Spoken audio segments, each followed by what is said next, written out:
Chers amis, bonsoir, namaskar.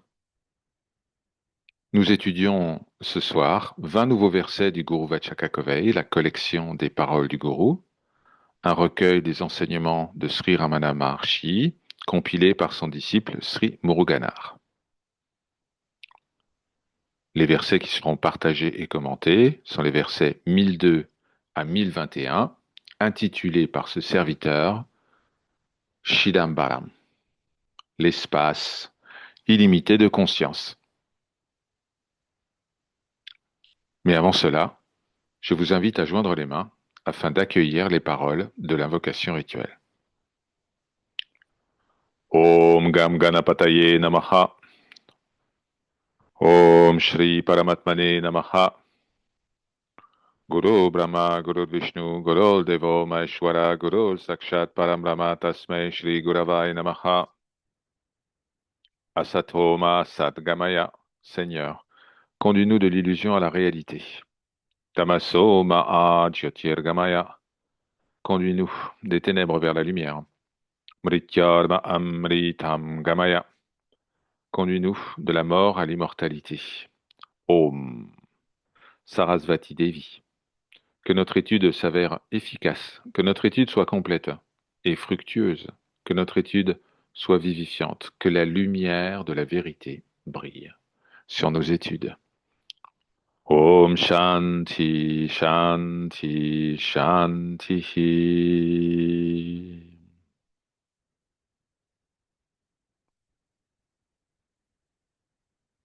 Verset 1002. La lune semble briller fièrement dans ce monde, jusqu'à ce que le soleil apparaisse à l'est. De même, ce n'est que jusqu'à l'apparition de la connaissance de notre véritable nature que l'ego semble apparaître. Sachez ceci. Verset 1003. Face à ce grand soleil qui est le soi, qui brille toujours dans le cœur, ce ciel de la conscience, sans lever ni coucher, eh bien, le mental, le petit moi-je est dans le vaste monde comme une lune vue en plein jour. Pendant la nuit, la lune peut être utile pour percevoir le monde, vaguement, mais après le lever du soleil, elle n'a plus aucune utilité, même si elle continue d'être visible.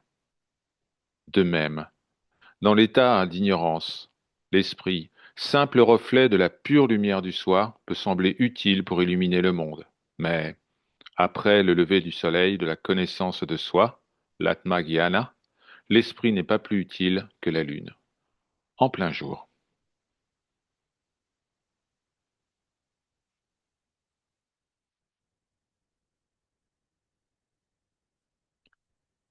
Verset 1004.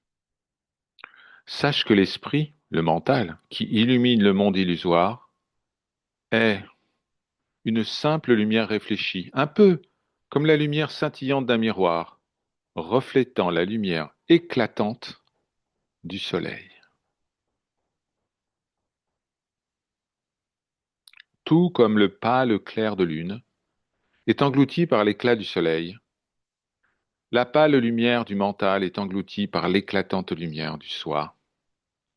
Lorsque la lumière du mental est ainsi engloutie, les noms et les formes illusoires du monde, dont l'existence apparente dépendait de cette lumière, disparaîtront également, se révélant irréels face à la véritable lumière de la conscience d'être.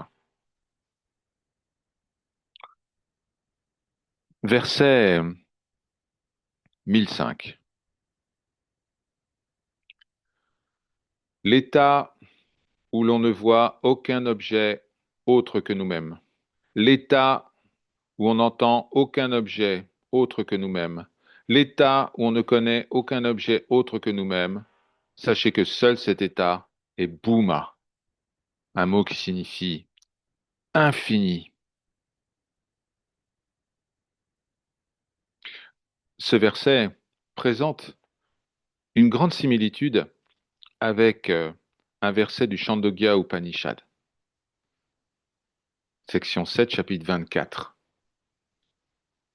Ce verset dit: cet état dans lequel on ne voit pas ce qui est autre, n'entend pas ce qui est autre et ne sait pas ce qui est autre est l'infini, tandis que cet état dans lequel on voit ce qui est autre, on entend ce qui est autre et on sait ce qui est autre est fini. Seul ce qui est infini, Bhuma, seul cela est immortel et donc réel.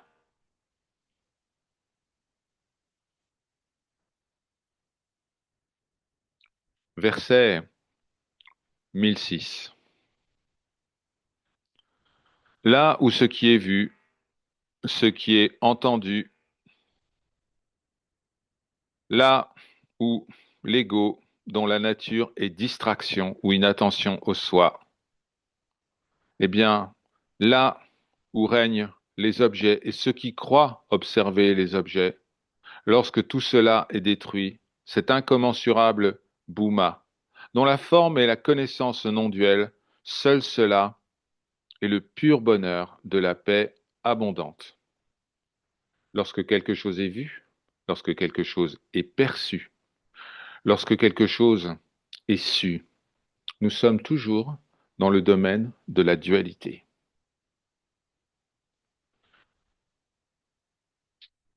Verset 1007. Ô hommes et femmes, qui, après avoir parcouru le monde et avoir vu et vénéré des saints et des sages, recherchez la vérité avec un grand amour, si vous scrutez la réalité suprême que ces grands pénitents connaissent clairement, vous découvrirez que cette réalité suprême n'est rien d'autre que l'espace ouvert et vide de la connaissance. La réalité, expérimentée par les Gyani, les connaissants du soi, est la connaissance de sa propre existence, conscience d'être, simple conscience je suis. Cet espace de connaissance, Jnana, est identique au Bhuma infini, décrit au verset précédent.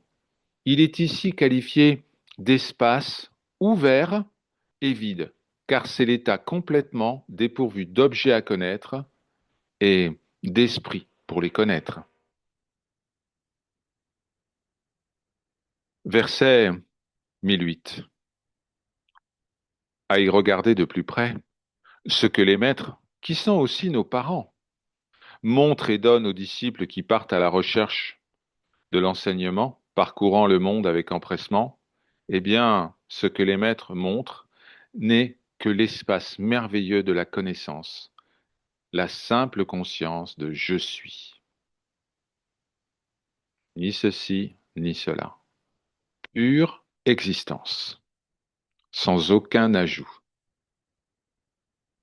Verset 1009.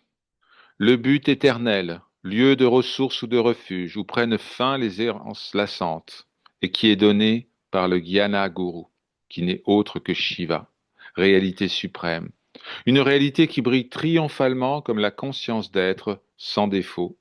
Eh bien, tout cela n'est que l'espace merveilleux de Turiya, un espace vide de Jnana, les errances lassantes, à travers tant de naissances et de morts, ainsi que les errances lassantes du corps et de l'esprit à chaque naissance, prennent fin.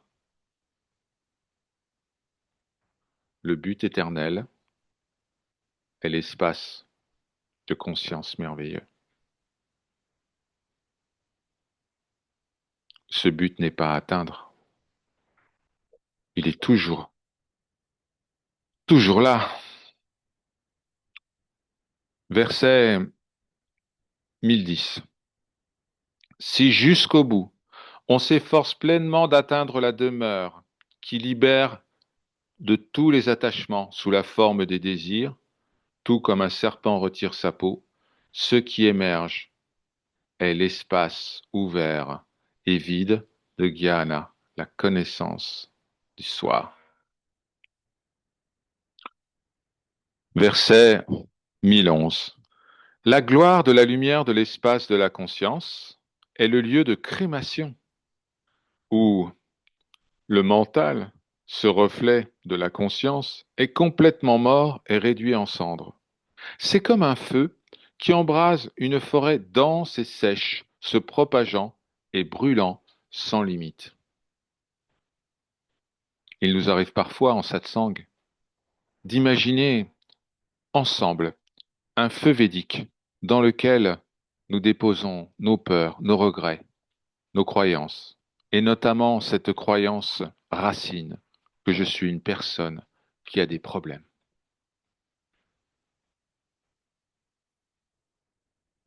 Verset 1012. Sache que ce qui mérite d'être atteint est le silence, et le silence n'est autre que le soi. Le moi-je est mort en tant qu'ignorance. Si tu demandes à la vérité, pourquoi en est-il ainsi? C'est parce que cet état de silence est l'espace de connaissance où rien n'existe pour désirer, et donc rien ne peut être cause de souffrance. Le désir d'obtenir, d'atteindre, de devenir est l'unique cause du malheur, et il ne peut surgir que si autre chose que soi existe. Par conséquent, puisque le silence, l'état du soi, est l'espace de pure conscience où rien d'autre que le soi n'existe, lui seul mérite d'être atteint. Pour atteindre ce silence, l'ego, qui est la connaissance erronée je suis le corps, eh bien, doit être détruit, car il s'avère n'être qu'une ignorance irréelle.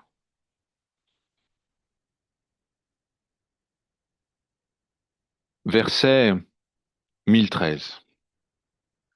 La gloire du vaste espace de la vraie connaissance, appelée Meghyana, dont la grandeur ne peut être surpassée par rien d'autre, ne peut être facilement perçue autrement que par la grâce du Maître, qui détruit tous nos défauts.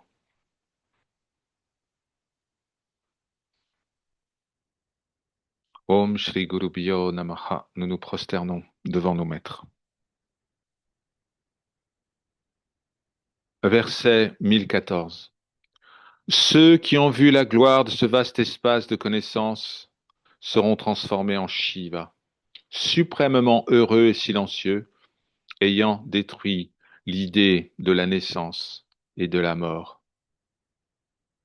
Et c'est la fin de ceux qui se multiplient de plus en plus à cause de la vanité de l'attachement au corps et de l'autre forme de vanité, ce qu'on appelle mamakara, c'est-à-dire de prendre les objets du monde, y compris le corps, comme mien, mon, ma, mes, tous les possessifs.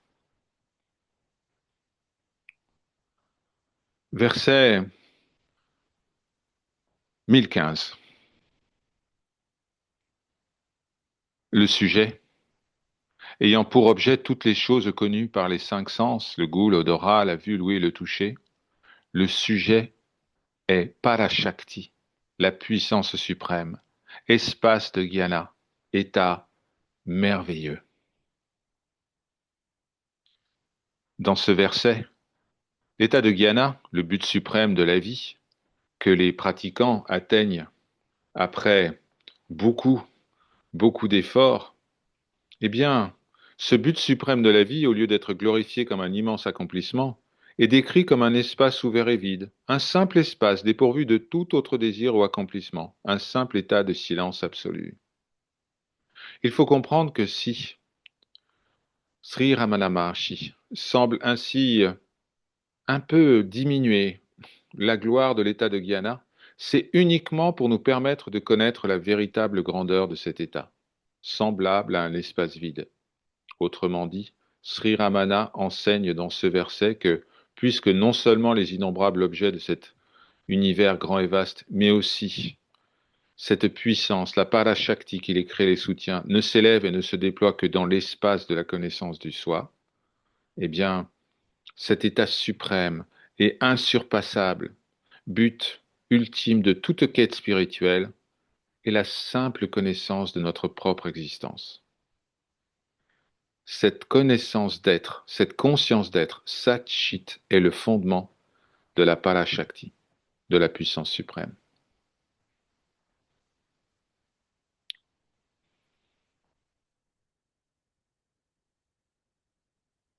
Verset 1016. Errer ça et là à la recherche de l'espace de conscience, Shidambaram, qui existe et brille partout comme le soir, c'est comme chercher avec une torche enflammée le soleil en plein jour, dont la suprématie fait honte à la pleine lune. Sri Muruganar commente, écoutez, l'espace de la conscience, Shidambaram, est ce qu'on appelle aussi l'espace du cœur, Hridayakasa, l'espace de la conscience, Shidakasha, et l'espace de la connaissance, Gyanakasha. Seul Chidambaram est la véritable forme de Dieu qui brille en tant que soi. Chidambaresam Shrudi Pavayami. Je médite au sujet du Seigneur de Chidambaram dans mon cœur.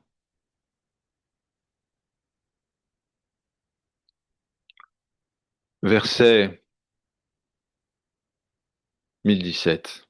Moi, le petit égo, est irréel. Le monde, qui ne semble pas être ce moi-je, est également irréel.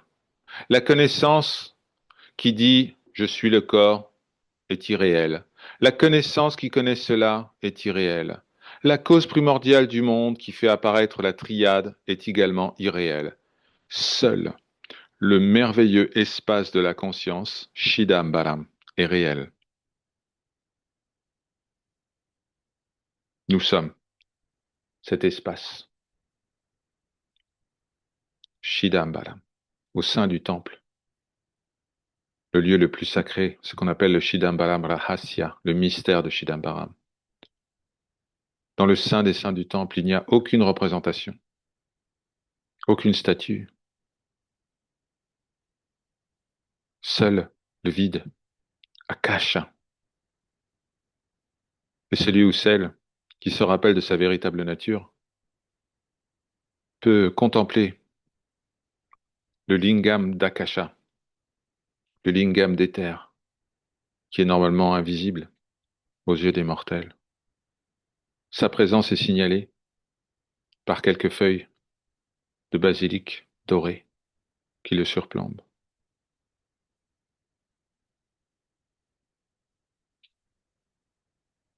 Méditez sur ce qui est Adyanta Shunyam, vacuité, sans commencement ni fin.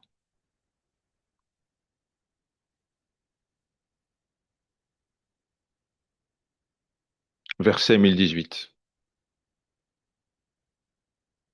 Ceux qui sont dans l'illusion, pensant que ce qui est connu par les cinq sens est réel, et qui considèrent comme irréel leur propre état du soi, qui est l'espace de conscience sur lequel tous les mondes vastes et encombrés apparaissent, comme des images sur un écran de cinéma, ne pourront jamais atteindre le bienfait suprême sans changer d'avis, sans changer de point de vue.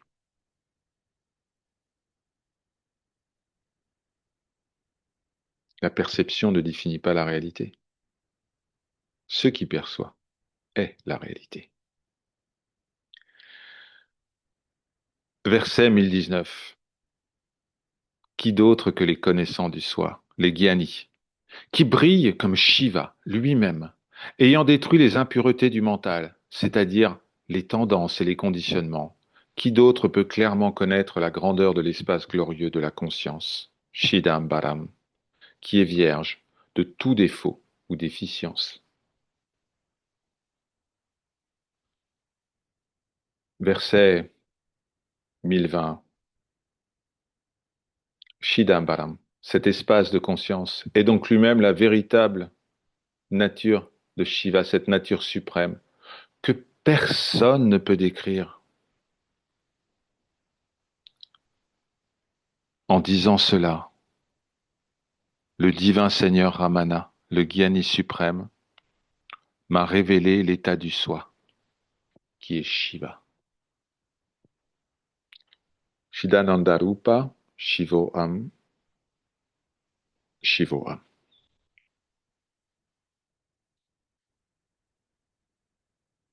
Verset 1021.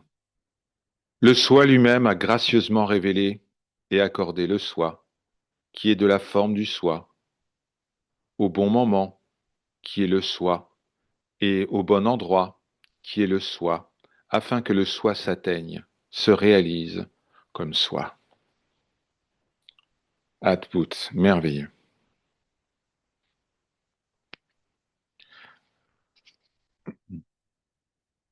Hari Om Tat Sat. Ceci est parole de vérité.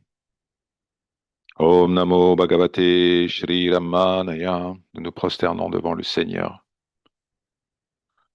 qui se manifeste sous la forme du gourou silencieux, Tarunachala.